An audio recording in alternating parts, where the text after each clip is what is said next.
Hello, everyone, and welcome back to another episode of 1990's Represent. We're starting out our sixth cycle of 1996 with an album. In this episode, we're talking about Tiny Music by Stone Temple Pilots, or the full title of the album, which is Tiny Music Songs from the Vatican Gift Shop. So, this is Stone Temple Pilots' third studio album. It follows Core, which we talked about, I think, previous cycle, but from 1992. So that was their debut. I don't think we've covered Purple yet. Purple is an incredible album.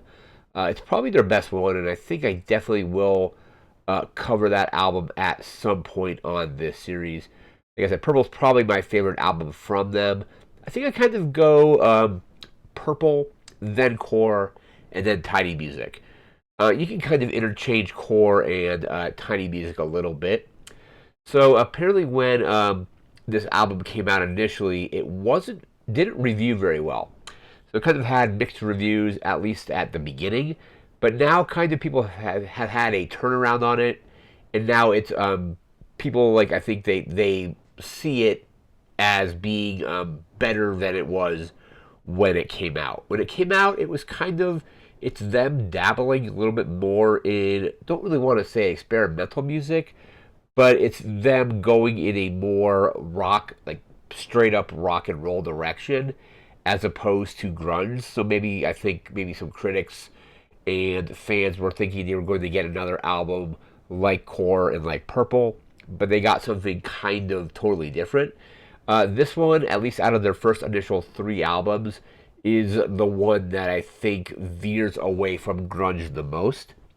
So I think fans kind of expected one thing, got something else, didn't really like it, at least at first.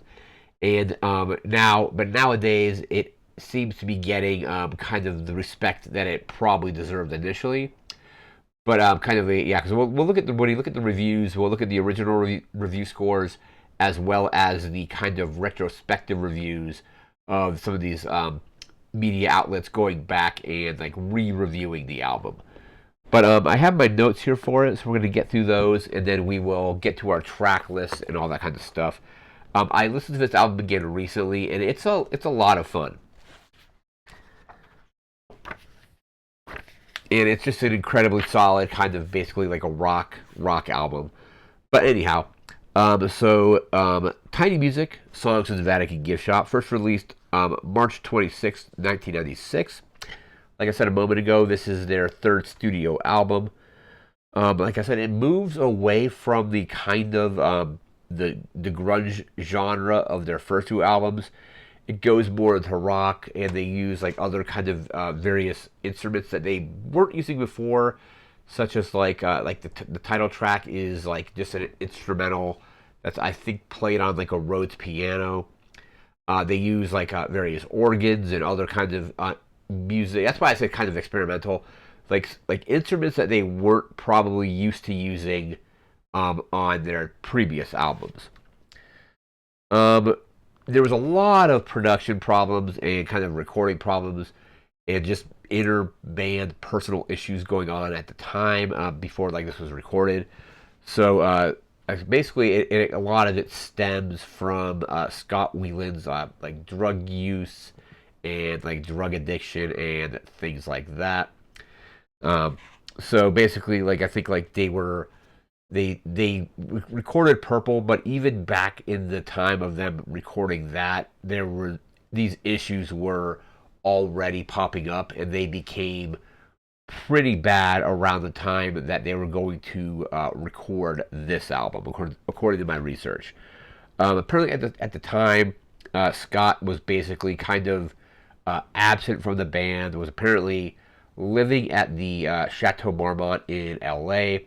Apparently, hanging out there with, according to my research, like hanging out, just doing all kinds of drugs, hanging out with Courtney Love, probably doing drugs with her as well, and was definitely just not in a very good state. Apparently, they lost, like when they actually went to start recording this album.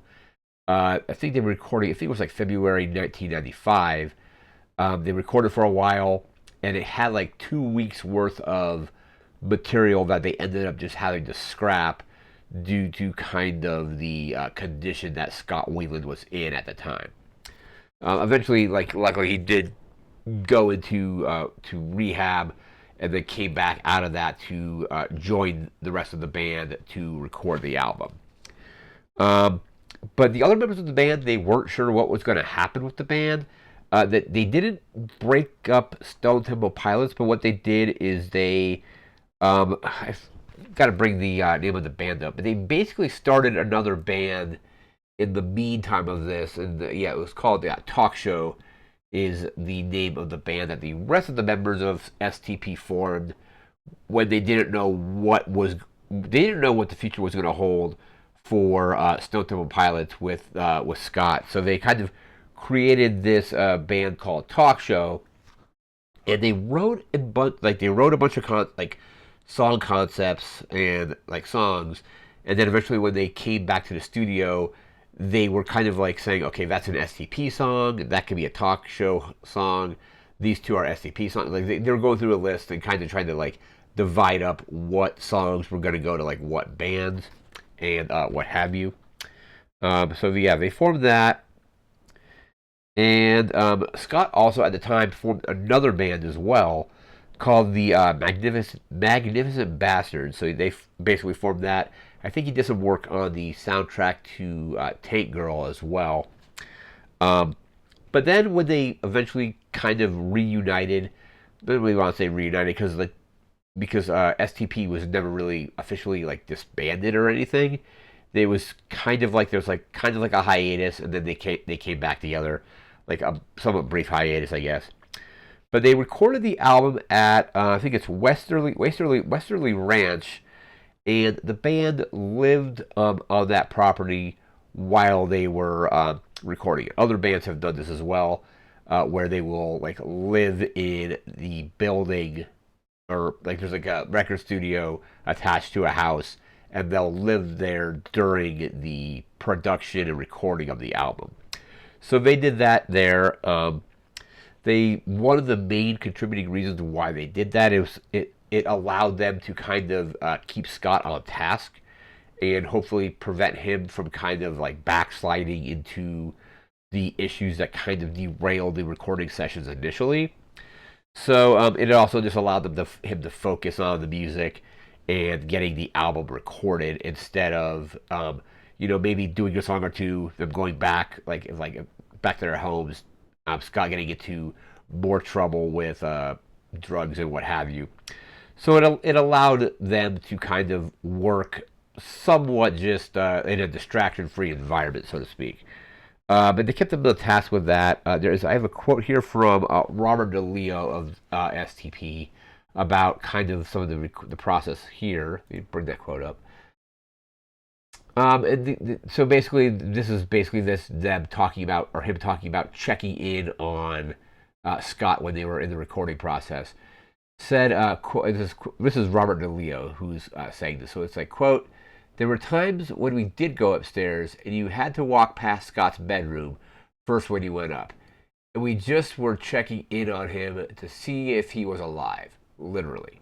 So kind of going in there, just kind of, like literally just checking to see, like if he was, was alive. So it's kind of a scary time for the band, and eventually, I think some 20 years after this recording session, Scott Weiland passed away in 2015. I think it was 2015. Let me double check on that.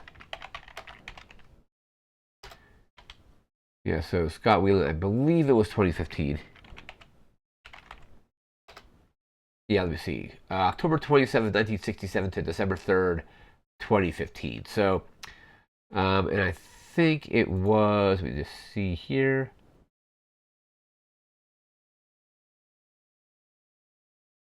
Yeah, so like apparently it was like a drug related thing, unfortunately. I think Scott Weiland actually has a very unique voice. One of, I would say, like in like the top kind of grunge bands of the 90s, kind of like, you have Nirvana and you have Alice in Chains. To me, Stone Temple Pilots is right up there with them, right up there with Pearl Jam.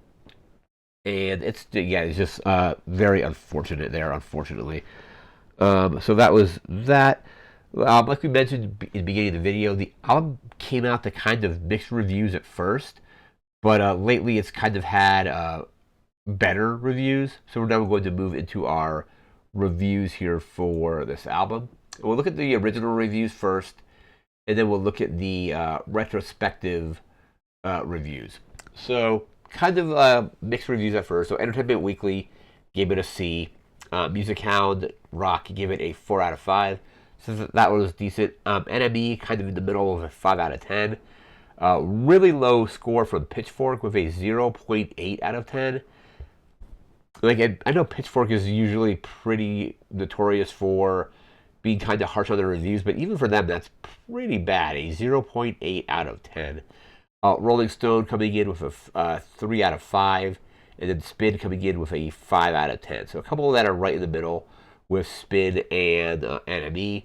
Rolling Stone a little bit better, but still kind of middling. And then you have Pitchfork coming in with, like I said, a 0.8. But then the reviews, like years later, kind of were a little bit better. So then AllMusic came back with a 4 out of 5. The Encyclopedia of Popular Music has it at a 3 out of 5. Pitchfork going from a 0.8 originally to a 7.4 out of 10. So a little more respectable there. And Rolling Stone Album Guide having it at a 3 out of 5. So a little bit better. And now we're going to move into our track list here. So there is 12 tracks on the album. It comes in at about 41 minutes and 55 seconds. Track 1 is just called Press Play. That's an instrumental. And that was actually like a really good kind of just like a good jam. It's kind of short. It's like a minute 20 seconds. But yeah, that is Press Play, which is just an instrumental. Track 2 is Pops Loves Suicide.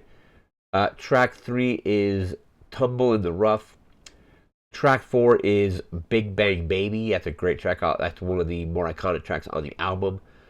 Track 5 is Lady Picture Show. That was really good as well. Track 6 is And So I Know. Track 7 is Tripping on a Hole in a Paper Heart. I really like that one. I think the first time I heard that one was on... I don't remember which Guitar Hero it was on, but it was on Guitar Hero. May have been Guitar Hero 2. But yeah, that one is a great track because I didn't listen to the entire album when it was brand new.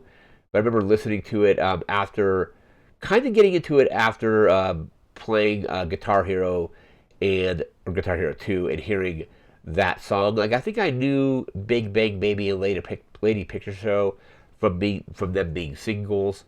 But Tripping on a Hole in a Paper Heart kind of that got me back into the album. A lot of the stuff I was listening to at the time of those Guitar Hero games was stuff that would be like, oh, this is a song that's in Guitar Hero. Let me check out the whole album, that kind of thing. So that was track 7. Track 8 is Art School Girl. Track 9 is Adhesive. Track 10 is Ride the Cliche. Track 11 is another instrumental, which is called Daisy. And then track 12 is 7 Caged Tigers. So again, 12 tracks for about 41 minutes and 55 seconds. Just a very solid album. Like I said, I don't think it's my favorite. I think Purple Purple occupies the number 1 spot for me. But for me, my number 2 is either kind of rotates between this and Core. Core is just a very good debut. And then, like I said, Purple is kind of like their best. And then this is a good follow-up to Purple, but I think at the time people expected it to be more like Purple, and it ended up being something completely different. And then they kind of didn't review it. It didn't review well at first, but then people have come back and it kind of changed the tune, so to speak, on that.